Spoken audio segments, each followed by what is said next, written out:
Hi there. Please keep in mind this podcast is for informational and educational purposes only. The information and education provided are not intended or implied to supplement or replace professional medical treatment, advice, and/or diagnosis. Welcome back to my podcast. Hi there. My name is Ashley. I'm a registered dietitian, and I love diving into nutrition hot topics. Today, I want to talk about microplastics. Everyone's talking about them. If people aren't discussing ultra processed foods, they're talking about microplastics these days. And for good reason, right? I want to cover what they are, how do they even end up in our food supply, and what implications do they have on our health and our environment. And so let's just dive right in, right? What are microplastics? So they're tiny plastic particles. Simply, they're usually less than 5 millimeters in size, and they can result from the breakdown of larger plastics, and they can be manufactured at that size as well. So in the case of like microbeads in our exfoliants, like if in beauty products that have exfoliants in them, they may have some microbeads in there, which are considered microplastics. And there are generally two types of microplastics. So the primary type is one that's intentionally produced, like in cosmetics, like I just mentioned. And then there's the secondary, which is from larger plastic breakdown. So why is there growing concern about it, right? Like, why are people all worried about microplastics these days? Like, I feel like you hear about it everywhere all of a sudden. And why is that? And I'm not saying that people didn't talk about it before, but there has been a lot more scrutiny these days. And I think part of that growing concern has to do with the fact that we're learning that that these microplastics are almost in everything we're exposed to, from the seafood we eat, from the bedding we sleep in, the mattresses we sleep on, from the tea bags we use, and then obviously from things like, plastic water bottles and plastic containers and plastic cutting boards. But, the fact that it's so insidious, it's like everywhere. People are worried because there's research that suggests that it may have a negative impact on our health, which we will go into a little bit more. But, one of the common questions in the first place is, how do microplastics enter our food?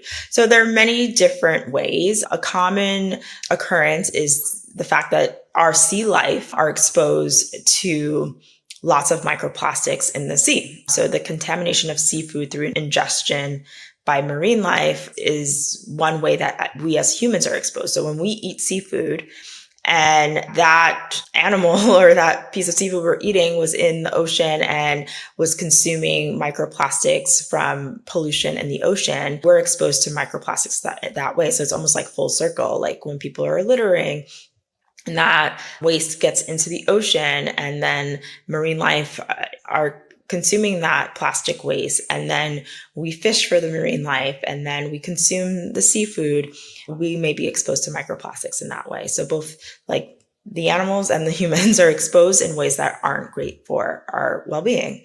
There can also be microplastics in agricultural soil and their uptake by the crops. So if farming soil has a bunch of microplastics in it, then the crops that come from there may also be grown with microplastics within it. And then like when we eat the produce, right, that come from these crops, we may be exposed to microplastics in that way. We may also think about packaging materials, so especially single-use plastics. So when you drink out of that plastic water bottle every day or multiple times a day, I know people love to go to like Costco, let's say, and just buy like big packages of plastic water bottles, and that's how they get their water, right? But that is also increasing your exposure to microplastics. There's also a lot more data coming out about microplastic exposure in tea bags. And I don't know too much about that, but I have seen the headlines, and that is a growing concern as well. And then you can have contaminated kitchen supplies, like your serving spoons and your cutting boards, like I mentioned earlier. And so people are nowadays more interested in like the wood varieties of those things. The foods that are most affected, so we talked about the marine life and the contamination of the oceans and how that exposure happens, but the specific types of seafood that we're seeing that has higher levels of microplastics are shellfish and fish, so like filter feeders, mussels, and oysters. And then there are some studies that show microplastics in table salt globally. So we're seeing that the salt that we consume, that we add to our foods, you may also have some levels of microplastics in it. And then, of course, as we say many times, bottled water. Bottled water tends to be the common culprit. Now, what does the research say about microplastics in drinking water, let's say specifically? There was a 2018 study that estimated humans may ingest 39,000 to 52,000 microplastic particles annually, depending on their, individual diets. And that's a lot. That's a pretty high exposure. When we look at bottled water, that can contain, on average, 325 microplastic particles per liter. And that was according to a 2018 study by Orb Media. Again, depending on how often you drink out of a plastic bottle, that may have a downstream effect on your health, so the more you're exposed to it, the greater your risk that those microplastics may have an impact on your health. Now, when we talk about health, what are the potential health effects? So there can be physical harm, right? So microplastics may cause inflammation or blockages in the gut. And I say may because the research there is still evolving. We don't truly know all the different effects that microplastics have in our body. And we're still also trying to understand at what level is it harmful, right? There are chemical concerns. So plastics often contain harmful additives like BPA, phthalates, and heavy metals. And then long-term risks exist as well. So there is emerging research exploring the links to hormone disruption, fertility issues, and even cancer. It's emerging research. We're still learning more and more about this, but these concerns exist. Because the studies are still evolving and this body of research is still growing, there is some scientific uncertainty. A lot of these studies are preliminary and conducted on animals or cell culture, so it's not necessarily translational to humans. But obviously, that's the point. There has to be steps to research. We can't always go straight to clinical trials. And so often animal studies or cell cultures are the first line of research before we understand how we can conduct those types of studies in humans. So the human health impacts are still being researched, but evidence so far suggests that we should exercise some caution in terms of how much we're exposing ourselves to microplastics. When we talk about the health effects, we're obviously talking about the fact that when we're exposed to microplastics, that means they're getting in our body somehow. And so what does that mean? What does that mean in terms of how it travels through our bloodstream and the impact on our organs and things like that? I'm not going to get into all of those details here, but there is some evidence that microplastics can cross into the bloodstream after we ingest it into the gut. And that was published in a 2022 study in the Environmental International Journal.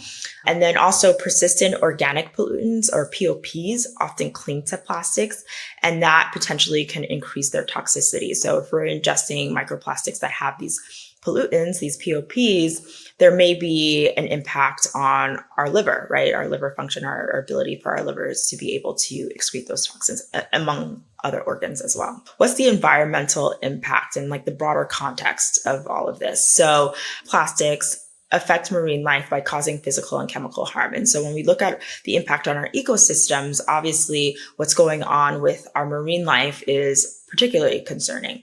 And the microplastics in the environment, especially via pollution, that can disrupt food chains, meaning if our animals are exposed to it and we're consuming those animals, it's a big cycle of mess, essentially. And it has a negative impact on everyone, animals and humans. On a global scale, over 300 million tons of plastic are produced annually, which with much of it ending up in our environment. So when people are littering, then that's a problem, but also the fact that so much is being produced is a problem, right?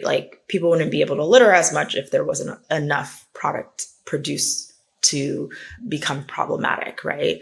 The need for better waste management is definitely a key factor here as well, and just general plastic reduction strategies. So we want to attack this problem from both ends. We want less plastic in our supply and less plastic in our waste, right? And so we want to tackle it from both ends. And when we say we and both ends, like what does that mean, right? So there are personal things we can do, and then there are systemic solutions.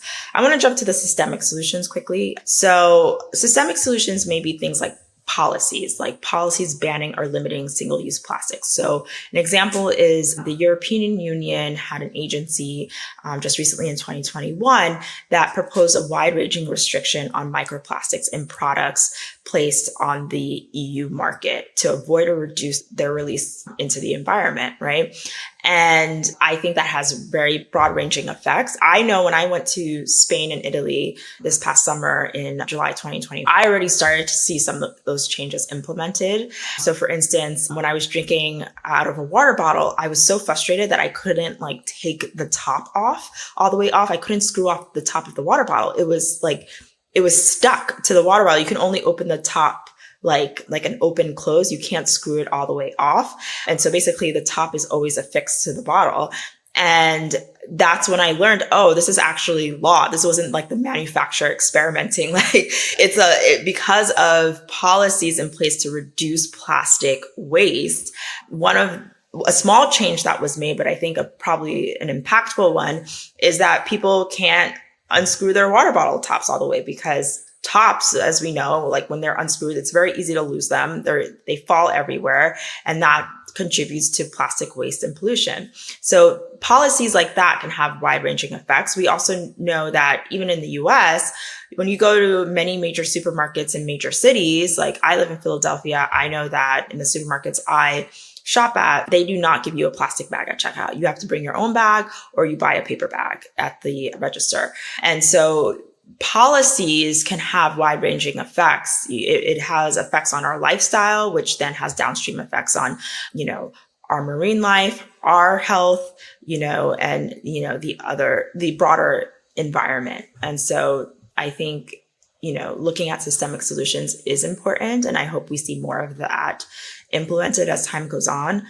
We can also look at innovations in biodegradable alternatives, and that's something that's important, as well as recycling technologies. So, if we do have to use plastics, is there a way to use them in a way that's a little bit more environmentally friendly, right? Can we reuse them as much as possible? Can they be biodegradable? And I've noticed that in supermarkets as well, some of the bags for produce are biodegradable plastic bags, so you won't see kind of those clear plastic bags you used to see. And I think that's an important change as well. In terms of personal steps to reduce your exposure, so you can try minimizing your single-use plastic. So instead of a plastic water bottle, you may want to switch to a reusable water bottle. I love that. I swear by that. The other thing that I like about a reusable water bottle is that you're constantly reminded to refill it, because if you're actually drinking the water, it gets empty and you're like, oh, I got it. It almost becomes like a pastime to refill your water bottle. Obviously though, having access to clean water is key here, right? And it is a privilege. And even in the US, not everyone does. So often people use plastic, it's not uncommon for people to use plastic bottles because they don't have access to portable clean drinking water, And so that is something that I try to keep in mind, especially when I'm working with my patients or my clients. First try to gauge, do they have access to clean drinking water? And it may not be because of a widespread neighborhood or socioeconomic issue. It could be maybe construction is going on in their house. They don't have access to the water line for whatever reason, or, access to the filter. And so I try to assess what's going on. It could be temporary, or it could be more long-term. But obviously, if you don't have access to clean drinking water, then plastic bottled water might be a better choice for you. That being said, there are these days products out there, or I've seen packaging for water that isn't plastic. I've seen it in paper, but I can't speak to if that's truly reducing your exposure to microplastics significantly. So, assess your own risk there. Another personal step you can do to reduce your exposure to microplastics is to replace your plastic cutting board with wooden ones. That's often like the first step that I tell many of my patients and my clients, because if you're someone who's in the kitchen often, even if you don't cook, but if you prepare any sort of food, like even if you're preparing a salad and you're using the cutting board, like putting like a sharp knife against plastic in your food is naturally going to introduce microplastics into your food. So like that might be like one of the easiest changes you can make, is to just switch out your plastic cutting board for a wooden one. Okay. And then some people might choose fresh unpackaged foods where possible. So we can go back to the grocery store again and we can talk about the greens, right? The lettuce that's sold in those plastic containers or those plastic bags. They're, over time that might expose you to more microplastics than necessary, and so it's like, can you just buy a bunch of lettuce and a bunch of greens and clean it and cut it yourself at home? Like that might be one mitigation strategy. We talked about tap water and filtration systems. So using filtered tap water and, refilling your water bottle. But even when you're cooking, like, I know some people might just like pour from a water bottle or something instead of using like the tap or the filtered water or whatever. Just something to consider that, maybe you don't need to do that. You can just use water where possible. And then just be cautious with products containing microbeads, right? We talked about that earlier. It's like one of the primary types of microplastics where it's like intentionally produced in a small, tiny size. And when we look at some of our beauty products with exfoliants in them, those exfoliants have those microbeads. They are considered microplastics. So you may want to, switch your product. Now, always consult with like your dermatologist or someone to see like what product is actually best for you and your skin. I'm not saying like completely abandon your, skin routine, but if your product does have exfoliant in it and microbeads, like something to consider is switching to another product. I used to work with dermatologists for a while back in like 2009, 2010, and you'll be surprised. A lot of dermatologists actually prefer like simple products without much in them, like without exfoliants, without fragrance. So talk to your doctor, but you may not need exfoliant in the first place. So those are personal steps. We talked about systemic solutions. And so now what? I really want to emphasize that it's really hard to reduce your exposure or risk to zero, right? And you can drive yourself crazy trying to make all these changes just so you don't have any exposure to microplastics, but it's almost impossible to have zero exposure. So I like to tell my clients, like, why don't you start with one thing? Like, what is your largest touch point? Like, are you someone who cooks every day and is cutting up on a cutting board every day? If so, like, maybe replace your plastic cutting board, right? Maybe you want to start there. Are you someone who goes to Costco and buy those large, packages of bottled water, but you have perfectly clean, safe drinking water at home from the filter? If that's the case, get a reusable water bottle. You'll probably save money that way as well. So just look at where do you have the greatest exposure to microplastics, and then make a change around there if you want to.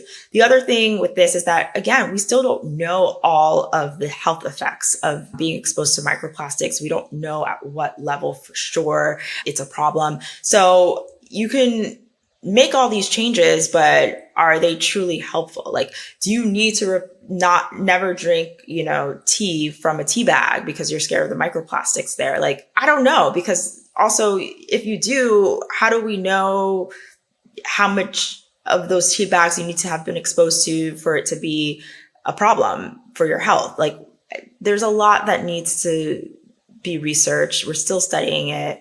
Scientists don't fully understand the full range of the impact, but there are concerns. And that's why you want to be cautious and see if you can reduce your overall risk to, negative health effects from being exposed to microplastics. And then there's the environmental effect, right?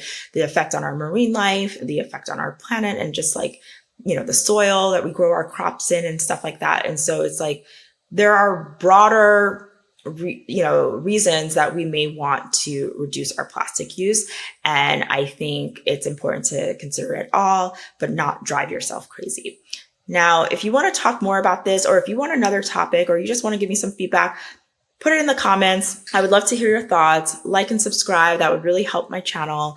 And then if you want a personalized approach for you, maybe you have a certain health condition where this is more of a concern, then I offer one-to-one sessions as well. So I'm a registered dietitian. I am credentialed, licensed to give nutrition advice. So if you want something personalized to you, I'm happy to do that. You can book a one-to-one session with me. I'll drop the link below. And if you want to keep learning about nutrition hot topics, like, stay tuned, more to come. Thanks for joining. Bye.